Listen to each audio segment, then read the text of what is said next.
Hey y'all, welcome back to my podcast. I like it raw. My name is Mikala Leinani. If this is your first time here, well, I like it raw. We just talk about anything real, raw, taboo. Just getting into stuff that people don't typically like talking about.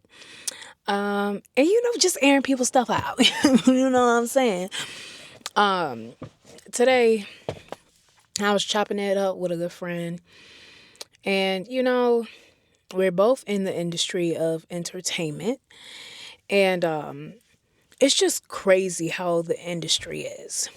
Let me take these glasses off. That reflection is crazy. But I really want to talk to y'all about being an actor or an actress, because a lot of times people be like, oh yeah, I want to do this, I want to be that, but they don't really know what it entails. And there's a lot of questions that you have to ask yourself, like if you ready for that. You feel me? Ooh, my bad. I keep shifting, trying to get comfortable, make sure my hat ain't looking crazy. Ooh, like I said, we in the car with it. I ain't mad, but there's a lot of stuff that you have to be ready for. And you may think you're ready for it until you in it. So one thing about me becoming an actress is it happened naturally. And I'm so grateful, because a lot of people's journeys isn't like that. But I knew what I wanted to do since I was born, okay? Born. And so with me becoming an actress, I had got out of a toxic relationship. I always wanted to be an actress, but my opportunity didn't come until I left the toxic relationship that I was in. Then I was placed in front of my first director because I met a homeboy that I'm still cool with, cordial with. He introduced me to a director, and he put me in my first movie, and it's been a snowball effect ever since. But back then I was wondering, I'm like, why is this taking forever to hit? Like, why isn't this popping for me? Why is nothing happening back in my younger days? And I believe that is because when you become an actor or an actress, like I said, you don't know what comes with the industry. All you know is that you want it, right? You can want it, but you will not be ready for it at a young age. And being able to have that time to grow, sort myself out, sort things out, and and have great discernment, I feel like I was made to wait so I could be truly prepared for what's to come in the industry. Now, the industry itself is very phony. There's a lot of phony balonies out here. There's a lot of fake love. There's a lot of people that are just about looking good. And it's my homeboy said it today. He said it's like high school. And it really is. It really is. When you get into the industry, thank goodness for me, I never had this experience. But there's a lot of people that experience sexual harassment, even kind of being molested. Yeah, kind of being molested, actually.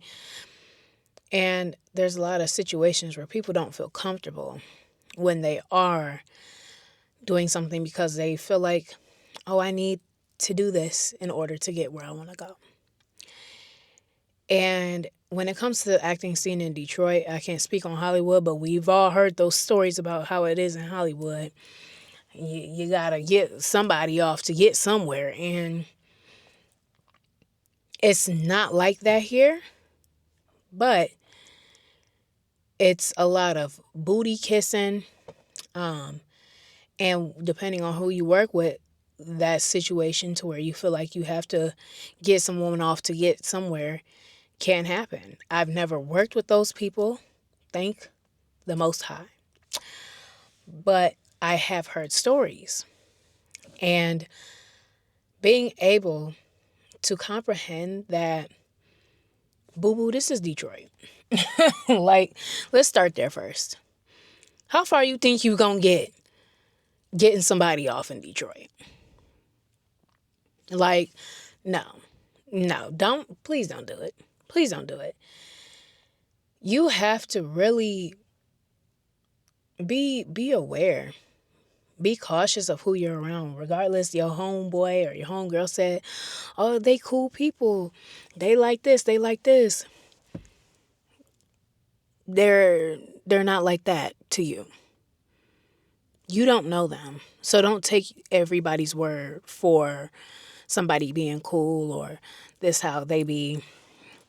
You have to experience people yourself.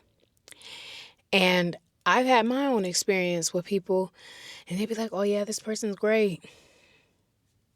Okay.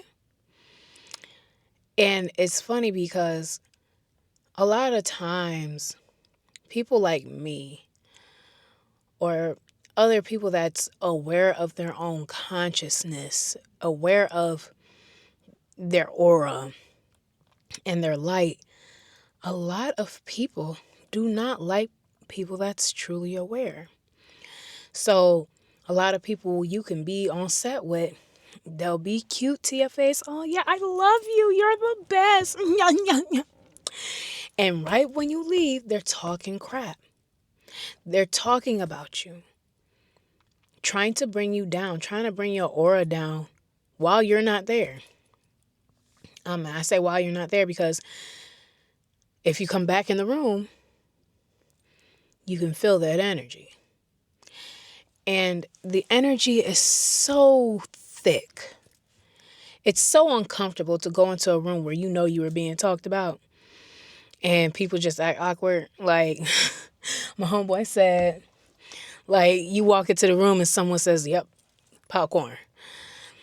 And everybody looking at each other and start giggling. You the odd one out because you don't know what they talking about and it's about you. It's a lot of that in this industry. And it's sad because it's like with Black people, with us being us, we've been divided for so long. But it's like that's their only way to unify is by putting somebody down. Like everybody likes to unite to put one person down. And it's so toxic, bro. It's so toxic. So it's like when it comes to like all these after parties or going out and hanging out with this crew or that crew, it's like, no, not doing it. Because you already talking, you flapping your lips, baby. You're flapping your lips. I already know you talking that crap. So why in the world would I want to come out and hang out with people that I already know talk crap about me and I already don't feel comfortable? Why would I want to come hang out and spend my energy with y'all? Why would I want my light to y'all to try and dim my light? Why would I willingly sign myself up for that? No. Now there's people like, when you gotta work, because when you an actress, hey, what you gonna do? You gonna go on set and you gonna act. You gonna go on set and you gonna act. But my thing is, do not be prepared and do not think everybody is your freaking friend. Because they are not. No matter how much they act like they, oh yeah, blah, blah, blah. They're not. There's some that are, but there's a lot that are not. And in this community, especially here in Detroit, the acting scene is it's so like, it's so grimy, low key. Like they act like there's not enough to go around. And then that's back to a Black state of mind where Black people just don't think it's enough to go around. And it's more than enough to go around. And when you get into this industry, people gonna be grimy like that. People gonna be shady like that. Sometimes you might have to chase people down for your pay. Thank goodness I don't have to. I have good discernment. I have not worked with people that I've ever had to do any of that. Because ain't no way. I don't chase down. I take you to court. Period. No problem. Like, you could have just did right by me, bruh. But there's a lot of times where people have not gotten paid and be having to chase people down. Like, who wants to do that? Like, that's ridiculous. So you go to these sets, you go to these auditions, be mindful and very aware of who you are around, how they're acting towards other people, what they're doing. If they're talking about somebody else while they're not there, let's believe when you leave, they're talking about you. Now, when it comes to what actors and actresses get paid, it differs. And in Detroit, I notice a lot of people get paid. They can get paid more based off of their social media presence. And that should not be the case. It's quite frustrating because people can have 1 million followers on social media, get paid so much money because they have that 1 million followers, but they don't have the talent or the skill to actually act on screen. They're just getting paid because they got a big following. And here in Detroit, I hate to say that it seems like skill doesn't matter, but it depends who you work with. Skill doesn't matter. But like I said, depending on who you work with, skill matters. Skill is everything. Talent is everything. Your work ethic is everything. But for quite a few people, directors, whatever out here, that's not what they're looking for. And it's frustrating because you tend to see the same type of movie over and over and over again. Somebody selling drugs, they getting in a shootout, trying to take the money. Then there's a big booty heifer throwing that booty back. Sex scene after sex scene after sex scene after sex scene. And my mama be telling me like, dang, this look like a porno. When you get in this industry here in Detroit, be aware of what you're getting yourself into, who you're working with. And you can tell a lot about the content that you're going to do, the movie, the show, whatever, by the person that you're working with. Because I see a lot of the people, they will make the same type of content and try and do a different underlying story, but it's all the same thing. You know when the sex scene is coming, you know when the shootout for the drugs is coming, you know when somebody get mad, they ain't get their money. You can tell. So just be conscious of who you work with. And if you want to be able to start off on the right foot and not potentially get yourself typecasted. But for pay, I say new actors or actresses start off like $100 to $150 a day.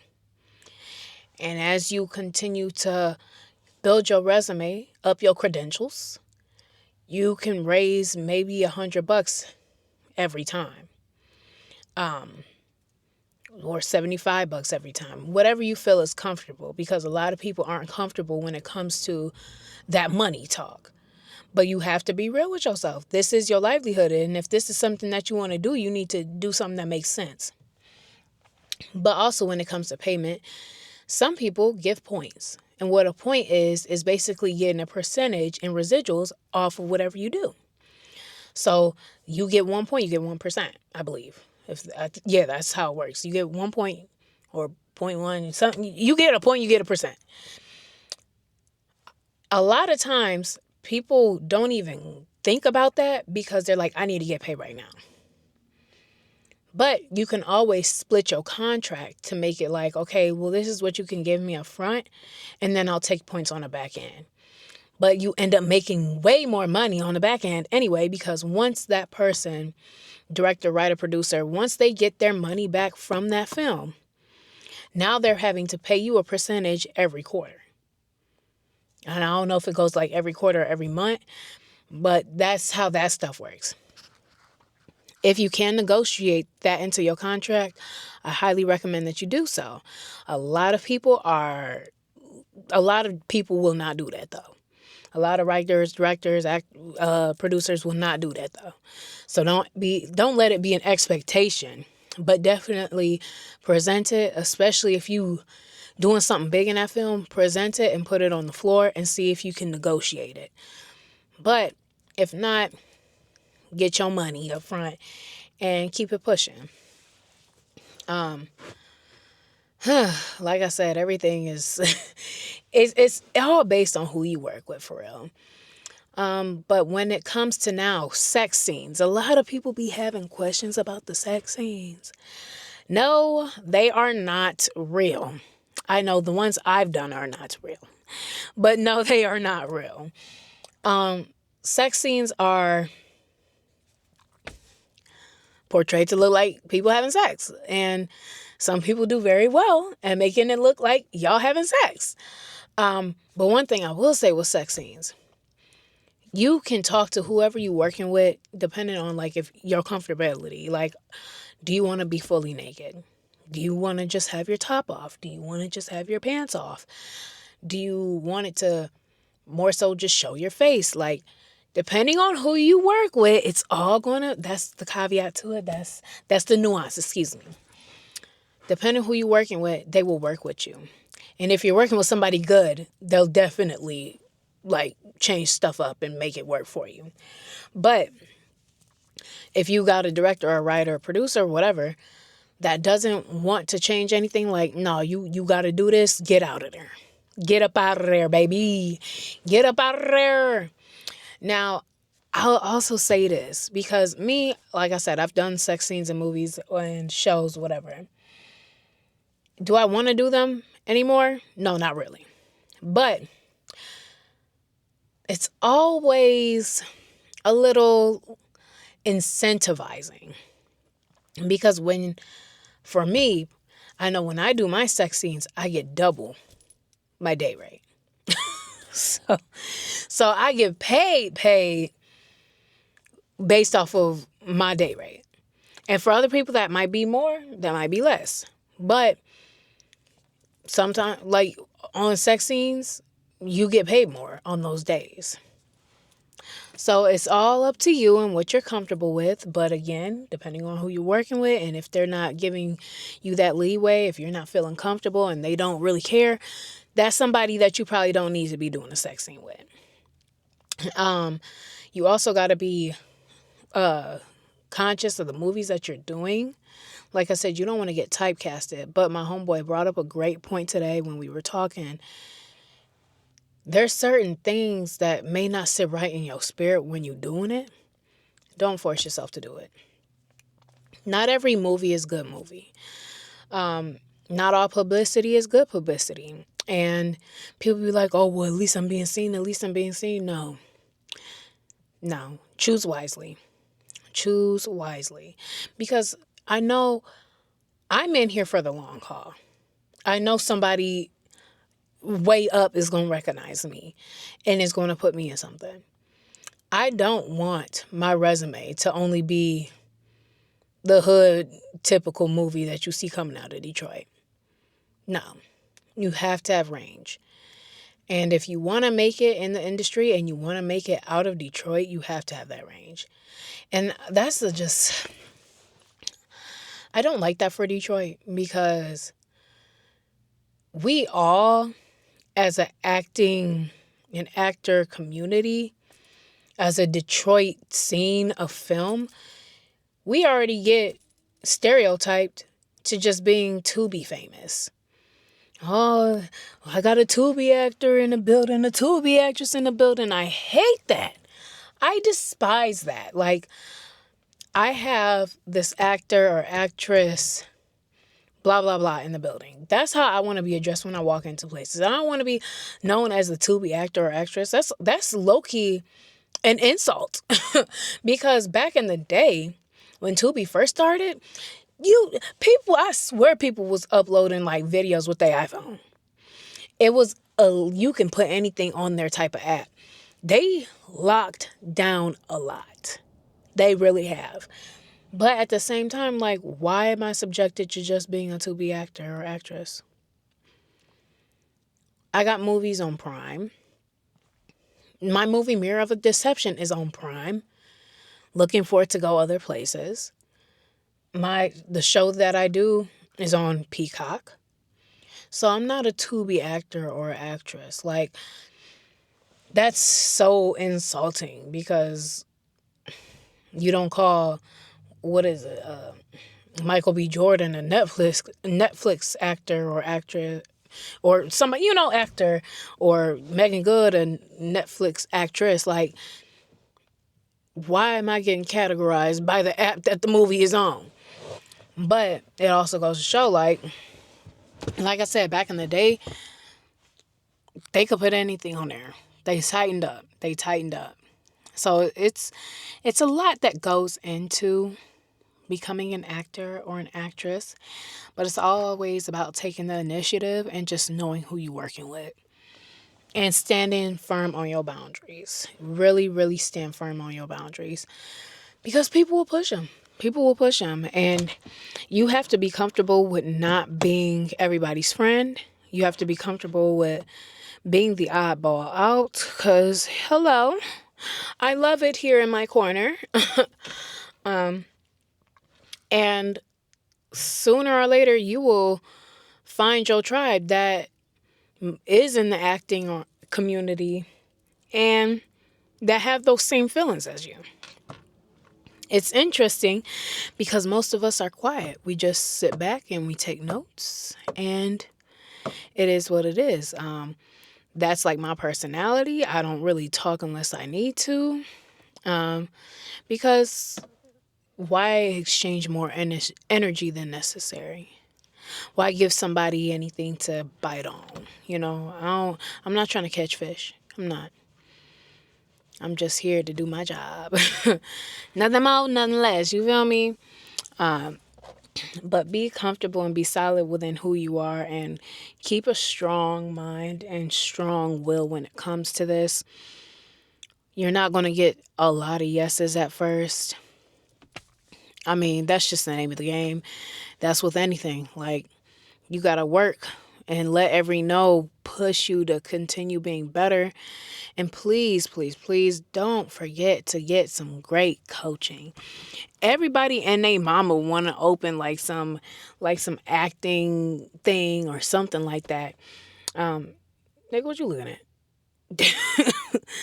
They want to open some acting thing where they're teaching you how to act and blah, blah, blah. But it's like, let's be honest, y'all. A lot of actors out here, just because they in a lot of movies, don't make them that great of actors or actresses. And I don't know who was going to say it. But just because you see somebody in a whole bunch of movies does not make them that great. A lot of people's names have clout attached, and a lot of people want that clout in that movie.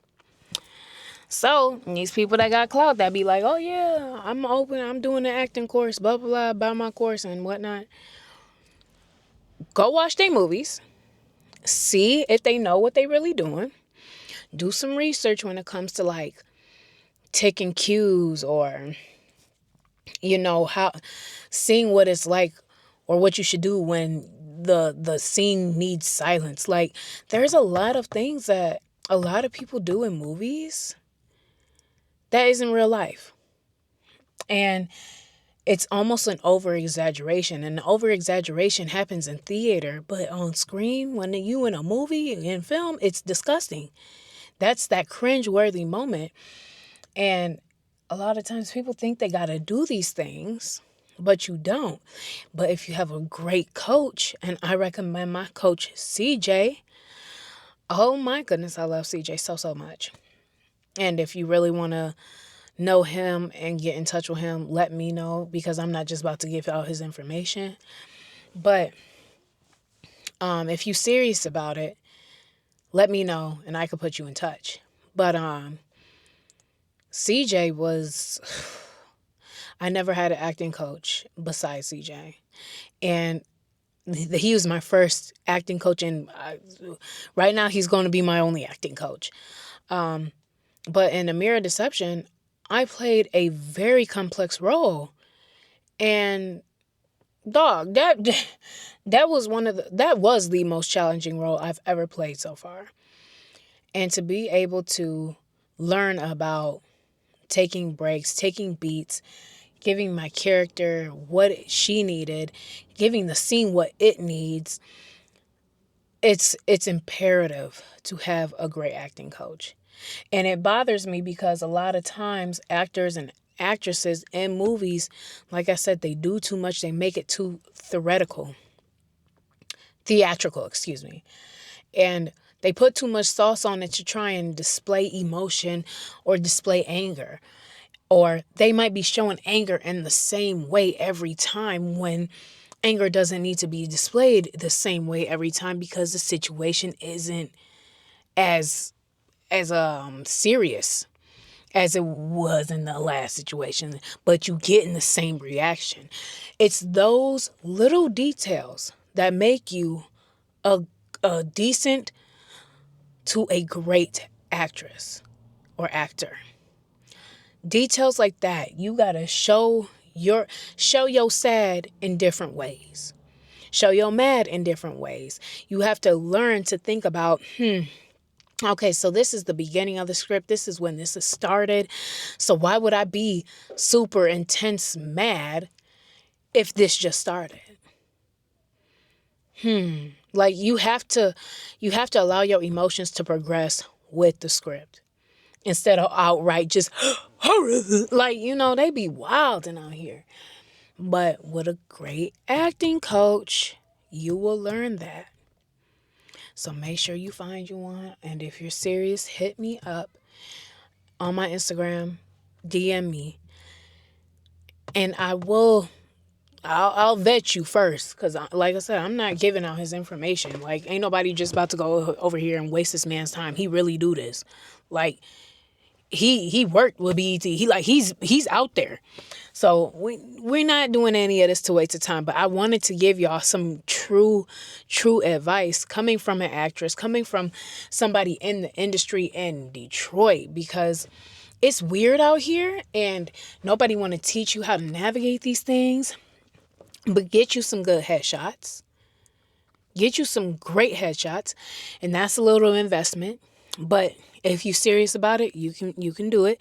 And if you ain't got it like that, create you a nice backdrop, set your phone up, get some good lighting. Figure out how to do it, but make sure you get yourself some nice headshots. Go ahead. If you got it, get you a great acting coach. Vet out these coaches, y'all. Stop buying everybody's course, because everybody ain't meant to be selling no course. They just want some money. Do your research. Watch movies and see how people act. Like, if it don't look like real life, like a lot of Detroit movies and actors and actresses in Detroit movies, the stuff don't look like real life. It just don't. Like, when you watch these movies that's coming out of Hollywood, that's done by these huge names, you feel like that's them.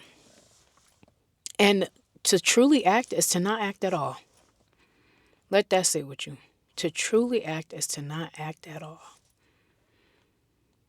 People have mannerisms, y'all. What's your character's mannerism?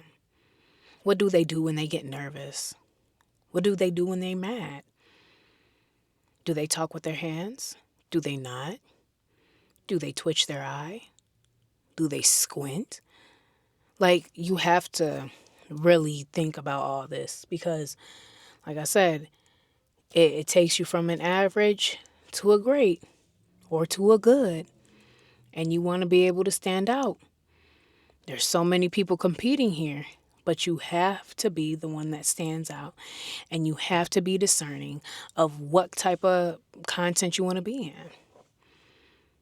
Are you going to still be able to look at yourself the same after that movie or after that show?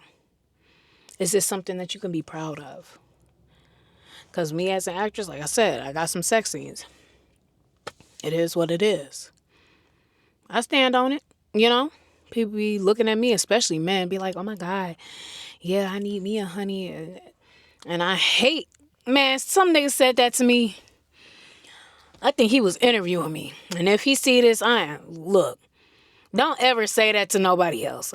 I need me a honey. Because that just gives like, I need a girl to slut out. Like, I hate that. I hate that. And a man that says that to you, like, you know what he looking for. Push him to the left, baby. Keep it pushing. Because ain't no way.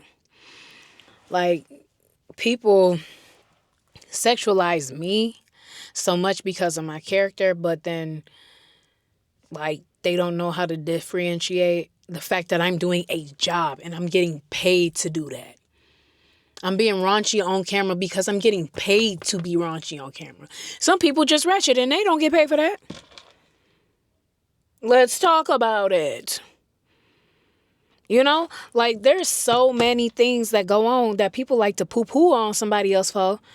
But that's part of my career, bro. And if I don't want to do it, I don't have to. Back in the day, I was fine. Like I said, the sex scenes ain't even freaking real, bro.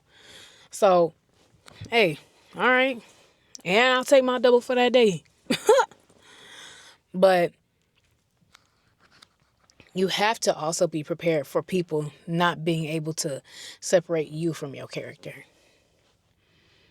It's just natural. I guess that comes with being an actor or an actress, but people be so weird out here. They can't differentiate the two. Then when they do see you in public, they be so quick to want to touch you or be on your face. I'm a cool person, but this is why I don't be posting my child. Like, I like my privacy. And people are so weird. They'll come up to me and think like, oh, trying to touch my baby. Like, nigga, I cut your hands off. I ain't even playing with you, bro. Like, you could talk to me. That's cool. Don't play with my child. I remember I went into the store and this girl pulled my baby's blanket back. She knew me, but I didn't know her. Girl, what is you doing? That's high-key disrespectful. Because if I was to punch you in your throat, then I'd be wrong. But why are you touching my kid? You know what I'm saying? Like, it gets weird out here. So if you do have, like, kids and stuff, just be prepared because people are weird. Privacy is everything to me. Now, I used to post way more back in the day, but privacy is my priority. And you can do both. You can do both. Believe it. Now I'm yawning on this mic. But anywho, I think that sums up quite a bit of this industry. And, you know, things that y'all should look out for and be prepared for. But yeah, man. It feels good to still be back, episode 2. See, I was just talking. Yapping. Okay. But anywho, make sure y'all stay safe, blessed up. And I will see y'all in the next episode of I Like It Raw.